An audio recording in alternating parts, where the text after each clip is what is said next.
এক চিকিৎসকের মৃত্যু রহস্যের কিনারা করতে গিয়ে কেন্দ্রীয় সংস্থার হাতে উঠে এসেছে বিস্ফোরক সব তথ্য প্রমাণ। আরজি কর মেডিকেল কলেজের প্রাক্তন অধ্যক্ষ সন্দীপ ঘোষের বিরুদ্ধে ভুরি ভুরি অভিযোগ খতিয়ে দেখতে গিয়ে একের পর এক সূত্র পেয়েছে তদন্তকারী সংস্থা। প্রভাব প্রতিপত্তি তো ছিলই, সে সঙ্গে বড় দুর্নীতির হদিশ পাওয়া গিয়েছে বলে সূত্রের খবর। এবার সেই দুর্নীতিতে নাম জড়ালো 3 ব্যবসায়ীর। বিধাননগরের স্বপন সাহা, হুগলির কুণাল রায় এবং গৌতম সেনের নাম জড়িয়েছে দুর্নীতি মামলায়।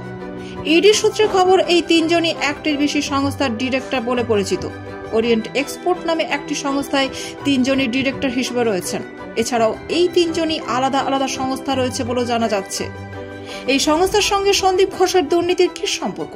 সূত্রের খবর, এই সংস্থাগুলোর মাধ্যমে মেডিকেল ওয়েস্ট কেনাবেচা হয়েছে এবং বিপুল পরিমাণে টাকা লেনদেন হয়েছে বলে অভিযোগ। সন্দীপ ঘোষ অধ্যক্ষ থাকাকালীন আরজি কর মেডিকেল কলেজে মেডিকেল ওয়েস্ট বা বর্জ্য পদার্থ পাচার করা হতো বলে অভিযোগ। সেই সূত্রেই এই 3 জনের হদিশ পেয়েছে ইডি। শুক্রবার স্বপন সাহার সল্টলেকের বি ব্লকের বাড়িতে দীর্ঘক্ষণ তল্লাশি চালান গোয়েন্দারা।